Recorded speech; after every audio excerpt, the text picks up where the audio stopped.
नमस्कार दोस्तों, कैसे हैं आप सब। विज़ार्ड आईएएस में आपका स्वागत है। आज की कुछ इंपॉर्टेंट न्यूज़ को डिस्कस करेंगे। पहली न्यूज़ है कि चाइना ने डिसएंगेज कर दिया हुआ है एलएसी के फ्रिक्शन पॉइंट से। तो ये काफ़ी अच्छी न्यूज़ है। ये आई है as a result of the SCO meeting.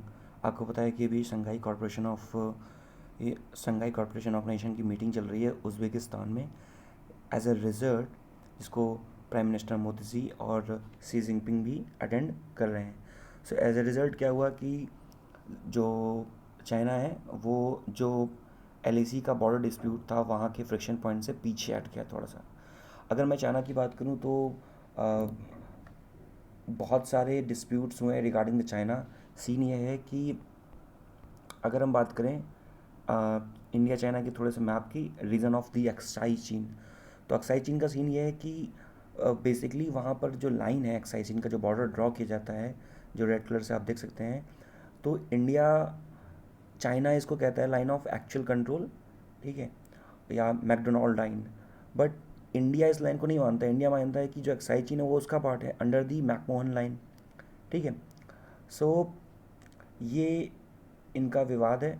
और आपको पता है कि जैसे अगर मैं बात करूं अभी जो रिसेंट के कुछ क्लैशेस हुए हैं, सबसे पहले हमारा जो गलवान वैली इंसिडेंट हुआ था, ठीक है, 2020 में। उसके बाद उस गलवान वैली का जो इंसिडेंट था उसमें हमारे लगभग 20 इंडियन सोल्जर्स जो थे वो उनकी डेथ हो गई थी और 76 अप्रॉक्सीमेटली इंजर्ड हो गए थे, जो कि इंडिया, चाइना और गलवान वैली कहाँ पे, गलवान वैली इसी पार्ट में है, ठीक है। और हाई एल्टीट्यूड पे ये वॉर हुई थी। एंड उसके बाद कई सारी मिसहैपन्स भी हुई थी। इससे पहले भी कई सारे विवाद हो चुके हैं हमारे चाइना के साथ, जैसे लाइक डोकलाम इशू 2017 में हुआ था, जो कि एक ट्राई जंक्शन इशू था। ट्राई जंक्शन क्यों? क्योंकि इसमें इंडिया, चाइना और भूटान तीनों लोग इन्वॉल्व थे, ठीक है। और अगर मैं भूटान की बात करूँ तो भूटान की जो चुम्बी वैली है वहाँ का वो रीजन था, चुम्बी वैली ऑफ तिब्बत, ठीक है, वो चाइना का रीजन था। चुम्बी वैली ऑफ तिब्बत जो कि चाइना के रीजन में, ये चीज़ पहली, दूसरा भूटान और तीसरा चाइना, ये तीनों लोग इन्वॉल्व थे। और इंडियन स्टेट से सिक्किम पार्ट इन्वॉल्व था। और भी कई सारे जैसे विवाद हुए 1962 का, आपको पता ही, इंडियन चाइना का जो वॉर हुआ था, ठीक है। सो इंडिया चाइना का जो बॉर्डर डिस्प्यूट है वो ऑनगोइंग है। लेट्स सी क्या आगे होता है। बट फिलहाल के लिए शंघाई कॉरपोरेशन ऑर्गेनाइजेशन की मीटिंग के परिणाम स्वरूप एज ए रिजल्ट कुछ एक अच्छी फॉर्चुनेट न्यूज़ निकल के आ रही है। Let's see what happen. Next news की बात करेंगे। सुप्रीम कोर्ट ने फिक्स कर दिया हुआ है 3 क्वेश्चंस। सुप्रीम कोर्ट फिक्सेस 3 की questions for the examination of the EWS quota. आपको पता है कि जो ईडब्ल्यूएस कोटा है ये इंडिया में इंट्रोड्यूस किया हुआ था, ठीक है। इसमें क्या है, बेसिकली 103rd अमेंडमेंट हुआ था 2019 में, जिसके अंतर्गत जो ईडब्ल्यूएस सेक्शन है उनको 10% रिजर्वेशन देने की बात की गई थी।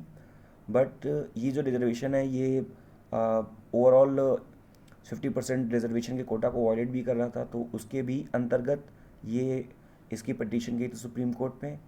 और अपार्ट फ्रॉम दैट किस ग्राउंड पे इन्होंने, एक्चुअली हमारे इंडियन कॉन्स्टिट्यूशन में ये बताया गया है कि जो जो हम लोग रिजर्वेशन दे सकते हैं, we could only give reservation on the socially और एजुकेशनली बैकवर्ड क्लास, या सोशली और एजुकेशनली बैकवर्ड क्राइटेरिया के बेसिस पे दे सकते हैं। बट ये पहली बार हुआ कि हम लोगों ने इकोनॉमिक बेसिस पे कोटा दिया हुआ है, ठीक है। तो इसकी वजह से क्या हुआ कि सुप्रीम कोर्ट ने पिटीशन पहुंची कि ऐसे कैसे कर सकते हैं आप। तो 2019 में जब 103rd कॉन्स्टिट्यूशनल अमेंडमेंट आया, तो उसी के अंतर्गत गवर्नमेंट ऑफ इंडिया ने क्या किया कि आर्टिकल 15 और आर्टिकल 16, आर्टिकल 15 क्या कहता है, prohibition of discrimination on the basis of the religion, race, caste, creed, sex, place of birth. तो इस पे अमेंड करके आर्टिकल 15(6) को उन्होंने ऐड किया। 15(6) में क्या कहा गया, 15(6) में बताया गया कि हम एजुकेशनल बेसिस पे भी 10% का कोटा दे सकते हैं, which can not be questionable under the article 15। इसको ऐड किया गया था अंडर 106 अमेंडमेंट, 103rd अमेंडमेंट 2019। और 16 में एक 6 आर्टिकल भी ऐड किया गया। 16 क्या कहता है, 16 कहता है equality of the opportunity in the matters of the public employment. इसमें भी हमने पार्ट 6 ऐड किया under the 103rd constitutional amendment. EWS कोटे की जो लिमिट है वो है कि अगर आप एक जनरल कैटेगरी से आ रहे हैं तो आपके पास और आपकी जो इनकम है वो 8 लाख से ज़्यादा नहीं है ओवरऑल इनकम, तो आप इसका बेनिफिट ले सकते हैं, ठीक है। तो ये क्राइटेरिया रखा गया था। लेकिन अगर ओबीसी लेयर का देखें तो ओबीसी का जो क्राइटेरिया है कि ओबीसी की क्रीमी लेयर का क्राइटेरिया क्या है। ओबीसी की क्रीमी लेयर क्या होती है कि अगर कोई भी व्यक्ति की जो इनकम है, किसी परिवार की जो इनकम है वो 8 लाख से ज़्यादा है तो वो ओबीसी का बेनिफिट नहीं ले सकता, अदर बैकवर्ड क्लासेस का। 8 लाख से कम है तो वो अदर बैकवर्ड क्लास ओबीसी का बेनिफिट ले सकता है, ठीक है। बट इसमें एक क्लैश भी है। कैच इसमें क्या है? कैच ये है कि जो ओबीसी की पूरे परिवार की जो इनकम होगी वो 8 लाख से ज़्यादा नहीं होनी चाहिए अगर वो ओबीसी का बेनिफिट लेना चाहते हैं, जिसमें उनकी इनकम, सैलरी, एग्रीकल्चर, ट्रेडिशनल जो चीज़ें हैं और जो भी प्रोफेशन है वो इंक्लूड नहीं होगा। मतलब जो 8 लाख की इनकम है वो किसी अदर रिसोर्सेज से आई हो apart from income, salaries, agriculture, land और इसको होल्डिंग्स को हटा के, फिर वो 8 लाख का क्राइटेरिया होगा। बट ईडब्ल्यूएस में ऐसा नहीं है। ईडब्ल्यूएस में सैलरी में जो पैसा है वो भी इंक्लूडेड होगा और जो रिसोर्सेज होंगे, फार्मिंग का पैसा, एग्रीकल्चर लैंड का पैसा, वो सारा का सारा इंक्लूडेड इसमें होगा।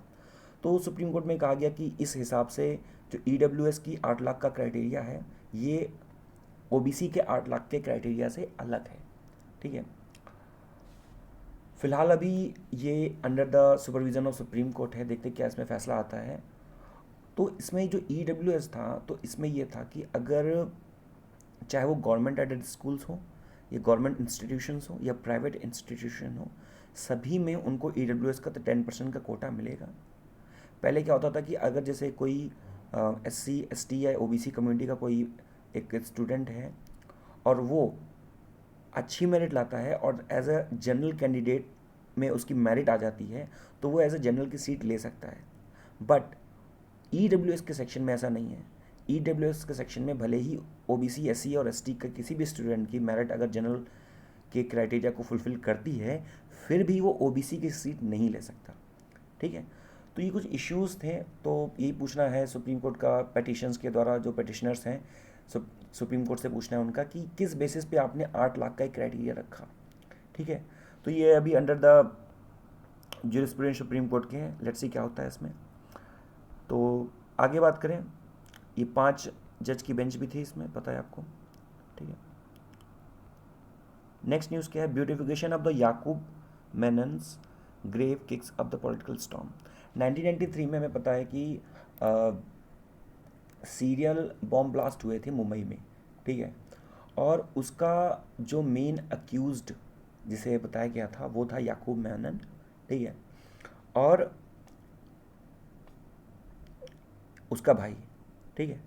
तो अभी हुआ क्या हाल फिलहाल में कि कोविड के टाइम पे उसकी अमूमन क्या होता है कि जैसे सपोज़ कोई टेररिस्ट है, ठीक है, तो उसके डेथ के बाद याकूब मेनन को 2015 में फांसी दे दी गई थी, ठीक है। लेकिन उसकी डेथ के बाद अमूमन जो टेररिस्ट होते हैं इनकी जो बॉडी होती है वो फैमिली को हैंड ओवर नहीं की जाती है। लेकिन याकूब मेनन की जो बॉडी थी उसको हैंड ओवर कर दिया गया फैमिली को। तो इसके रिगार्डिंग बहुत सारे इश्यूज़ हो गए कि भाई आप कैसे ऐसा कर सकते हो, किसी एक क्रिमिनल की, कन्विक्ट की आप बॉडी को कैसे हैंड ओवर कर सकते हो फैमिली को। और हैंड ओवर करने के बाद उसकी प्रॉपर मज़ार बनाई गई, ठीक है। और अभी क्या हुआ रिसेंट में, उसकी मज़ार को ब्यूटीफाई किया गया, उसमें लाइट वाइट लगा दी गई। तो जो महाविकास आघाड़ी की सरकार है महाराष्ट्र में, उन्होंने अपोजिशन के ऊपर ये इल्ज़ाम लगाया कि आपके टाइम पे ये ब्यूटिफिकेशन हुआ, ये कैसे हुआ, ठीक है। तो जो वर्कर्स थे जो ग्रेवयार्ड में उधर पे काम कर रहे थे तो उन्होंने कहा कि ऐसा कुछ नहीं है, ये शाही बारात जो एक ओकेज़न होता है मुस्लिम्स में उसके अंतर्गत थोड़ी सी लाइट वाइट की गई थी। तो फिलहाल अब उसको हटा दिया गया है। बट जो महाराष्ट्र के बीजेपी के जो प्रेसिडेंट है चंद्रशेखर, उन्होंने बोला है कि जो ब्यूटिफिकेशन था मेनन्स की ग्रेव का was carried out during the covid period, उसके पीरियड के दौरान किया गया था। ठीक है, फिर जो लीडर ऑफ अपोजिशन है महाराष्ट्र असेंबली के अजीत पवार, उन्होंने कहा कि बीजेपी क्या कर रही है, कुछ नहीं कर रही, सिर्फ पुराने जो मैटर्स हैं उनको उठा रही है ताकि ये भटका सकें अब बाकी लोग, जनता का ध्यान इन्फ्लेशन, महंगाई और अनएम्प्लॉयमेंट, बेरोजगारी से। ठीक है, और शिवसेना के जो फैक्शन है उद्धव ठाकरे वाला, ठीक है, और उनके जो बेटे हैं आदित्य ठाकरे, ठीक है, तो उन्होंने भी बीजेपी पर आरोप लगाए हैं कि under Devendra Fernandes which is the vice chief minister of the Maharashtra, Menon की बॉडी को हैंडेड ओवर किया गया था उसके रिलेटिव्स को, और उसको फिर बरीड किया गया था, which is not as per the rule. मैंने जो बताया जैसे कि अगर कोई टेररिस्ट की हत्या हो जाती है, हम लोग उसको मारते हैं, तो फिर उसके बाद उसकी बॉडी को हैंड ओवर नहीं करते। ठीक है, और जो मेनन था याकूब मेनन, तो ये और इसका भाई टाइगर मेनन, ये दोनों दाऊद इब्राहिम की साथ ही काम करते थे, प्लानिंग करते थे, और बाकी सब इन्होंने काफ़ी सारे बॉम्ब ब्लास्ट किए 1993 वाले भी, और भी कई सारे मनी लॉन्ड्रिंग एक्टिविटी में भी इन्वॉल्व रहे हैं। तो ये सारी चीज़ें हैं यहाँ पर। आगे बात करते हैं Assam stop NCRB list of the offence against the state. Assam ने क्या किया हुआ है कि अभी NCRB national crime record bureau की जो ऑफेंस की लिस्ट है उसमें टॉप किया हुआ है। टॉप नहीं कहेंगे कि मतलब काफ़ी ख़राब स्थिति रही है। लेकिन नागालैंड में क्या है कि नागालैंड में highest rate of the criminals crimes को रिकॉर्ड किया गया है अंडर द एक्सटॉर्शन और ब्लैकमेलिंग। एक्सटॉर्शन क्या होता है कि आप हफ्ता वसूली, ठीक है, किसी से पैसे मांगना ज़बरदस्ती, तो वो एक्सटॉर्शन में आता है। ब्लैकमेलिंग, जबकि जो आसाम है वहाँ पर क्या हुआ है कि सबसे ज़्यादा सिडिशन के चार्जेस लगे हुए हैं। सिडिशन के चार्ज क्या होते हैं? सिडिशन मतलब कि देशद्रोह का आरोप। आईपीसी इंडियन पिनल कोड 1861 के अंतर्गत आईपीसी सेक्शन 124A में सिडिशन के बारे में बताया गया है, उसकी डेफिनेशन दी गई हुई है। ठीक है, ये नेशनल क्राइम रिकॉर्ड ब्यूरो का डेटा निकल के आया है। ये बताया गया कि जो नागालैंड में जो एक्सटॉर्शन के केसेस हैं वो 159 है एक्सटॉर्शन के केसेस और ब्लैकमेलिंग के केसेस। ठीक है, जो कि 7.6 पर 1 लाख पॉपुलेशन को कंपेयर करते हैं as a national average of 0.8। ठीक है, फिर बात करते हैं जो कि सबसे ज़्यादा हाईएस्ट है, और अरुणाचल प्रदेश में इसका सेकंड हाईएस्ट है। यानी कि एक्सटॉर्शन और ब्लैकमेलिंग केसेस जो नागालैंड में वो 7.6 पर 1 लाख है। उसके बाद फर्स्ट नंबर पर नागालैंड है और सेकंड में अरुणाचल प्रदेश है। आपको पता है कि 7 सिस्टम सबसे बड़ा स्टेट है। नागालैंड ने क्या है, तो ये एक्सटॉर्शन के केसेस हो गए। ठीक है, उसके बाद बात करते हैं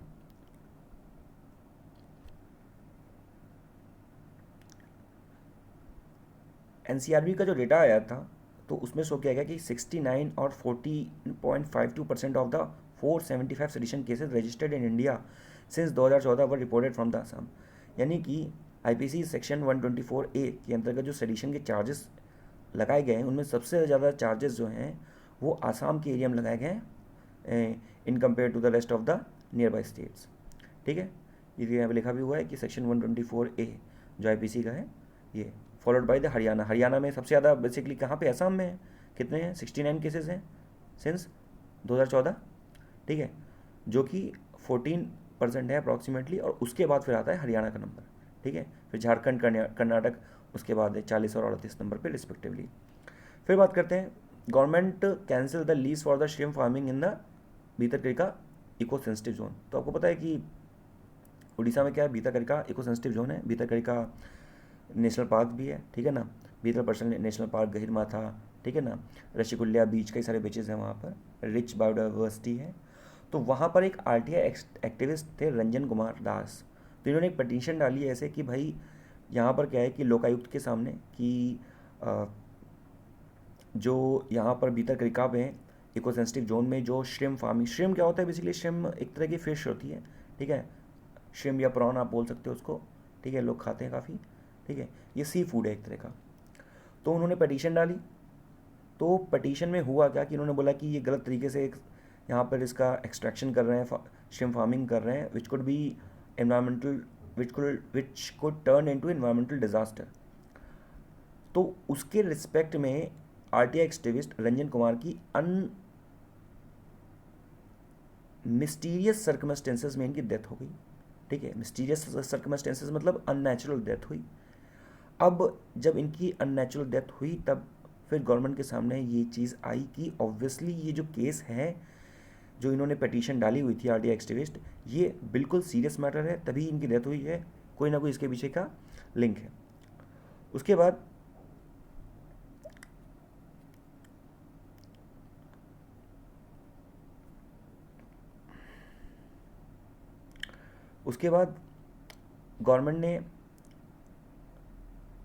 गवर्नमेंट ने क्या किया कि गवर्नमेंट ने जो पिटीशन थी उसको एंटरटेन किया, ठीक है। और इको सेंसिटिव जो लैंड था, petitioner also requires the granting of the lease, तो उनकी जो लीज थी वो भी रोक दी है। और फिलहाल ये जो मैटर है वो under the jurisprudence of the high court है, ठीक है। आगे बात करते हैं।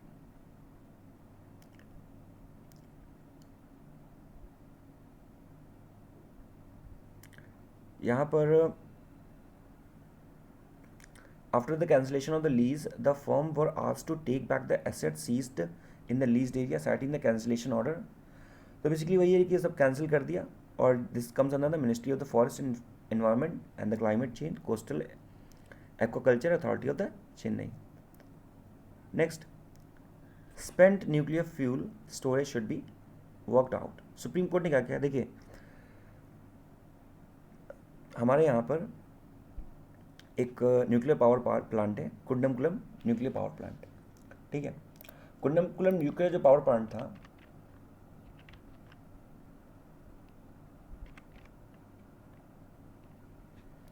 तमिलनाडु का, इसका जो फॉर्मेशन हुआ था, इसको बनाया गया जो गया था वो रशिया की हेल्प से हमने बनाया था। तो अभी हुआ क्या कि इसमें न्यूक्लियर फ्यूल जो है, इसका वेस्ट न्यूक्लियर फ्यूल, देखिए जब किसी न्यूक्लियर प्लांट में जो न्यूक्लियर फ्यूल होता है, जब वो चेंज किया जाता है तो वेस्ट न्यूक्लियर फ्यूल को निकाल दिया जाता है, ठीक है। वेस्ट न्यूक्लियर फ्यूल को निकालने के बाद वेस्ट न्यूक्लियर फ्यूल को स्टोर करने के दो तरीके होते हैं। क्या तरीके होते हैं? पहला तरीका होता है कि away from the reactor spend nuclear fuel storage facility with in the plant premises. पहला क्या है कि आप या तो क्या करो कि जो न्यूक्लियर फ्यूल है, जो बेकार न्यूक्लियर फ्यूल है, उसको प्लांट के प्रेमाइसेस में ही कहीं रख दो, थोड़ा दूर एरिया पे। दूसरा क्या हो सकता है कि आप एक पूल बना दो। One facility is located within the reactor building service building generally known as the spent fuel storage pool और बे। आप उसी रिएक्टर के नीचे एक पूल बना दो और वहीं पर उसको स्टोर कर दो। तो जो सबसे बेस्ट मेथड होता है कि आप रिएक्टर से दूर जाके कहीं पर उसको स्टोर करें ताकि कोई प्रॉब्लम ना हो, बाद में कोई मिसहैप ना हो। लेकिन तो और उसके बाद एक तो ये फ़ायदा है, दूसरी चीज़ अगर आप उस जगह से मान लीजिए कि जो दो तरीके मैंने बताए, पहला क्या है कि आप उस न्यूक्लियर पावर प्लांट से दूर जाके उसको स्टोर करें, और दूसरा क्या उसी के नीचे स्टोर करें। तो दूर जाकर अगर स्टोर कर रहे हैं तो नीचे की जगह खाली है, तो उसके बाद अगर इमरजेंसी में कभी आपको न्यूक्लियर फ्यूल ड्रॉप करना हो तो आप वहाँ पर ड्रॉप कर सकते हैं। लेकिन अगर आपने पहले से ही नीचे की जगह में भर के रखा हुआ है और आपने away from the reactor facility का उपयोग नहीं किया तो प्रॉब्लम हो जाएगी। तो यही सुप्रीम कोर्ट ने के पास अभी पिटीशन गई, तो उसमें ये बताया गया कि जो न्यूक्लियर फ्यूल है आप क्या करो, उसको construction of an away nuclear reactor facility at the Kudankulam plant. तो आप इसको एक क्या कि away from the reactor facility का आप एक कुछ अरेंजमेंट करो। क्योंकि हमने भी देखा है कि जापान का भी जो फुकुशिमा न्यूक्लियर पावर प्लांट है उसमें भी क्या हुआ था कि डिज़ास्टर हो गया था, ठीक है। जापान का जो फुकुशिमा न्यूक्लियर पावर प्लांट है उसमें भी डिज़ास्टर हुआ था। अभी कैसे हुआ था, वहाँ पर अर्थक्वेक आया था और उसके बाद क्या हुआ था, जो न्यूक्लियर फ्यूल था वो स्पिल हो गया था आसपास के पानी के एरिया में, काफ़ी डिज़ास्टर हुआ था। उससे पहले हमने देखा कि चेरनोबिल डिज़ास्टर हुआ था हमारा 1986 में, ठीक है, जो कि यूक्रेन के पार्ट में पड़ता है। तो ये सारे न्यूक्लियर पावर जो हमारे जो डिज़ास्टर हैं, मिसहैपन्स हैं, ये पहले देख चुके हैं हम लोग, तो क्यों ऐसा रिस्क लें। तो ये पिटीशन ने कहा, लेकिन गवर्नमेंट कह रही है कि नहीं नहीं ऐसा कोई बात नहीं है। और हम ये जो पिटीशन आई थी कि एनटीपीसी के सामने कि एक अवे फ्रॉम रिएक्टर फैसिलिटी बनाई जाए, तो ठीक है हम बना देंगे, बट अभी ऐसा कोई रिस्क नहीं है। पर गवर्नमेंट कह रही है कि सुप्रीम कोर्ट कह रहा है कि भाई अगर ऐसा रिस्क नहीं है तो क्या रिस्क हम लोग, प्रशांत भूषण जो एडवोकेट हैं तो वो क्या कह रहे हैं कि जो पिटिशनर की तरफ से हैं कि अगर ऐसा कोई कैटेस्ट्रॉफी हो जाती है just like Fukushima of Japan, तो क्या उसका वेट करेंगे हम। तो देखते हैं इसमें क्या होता है, फिलहाल आगे बात करते हैं।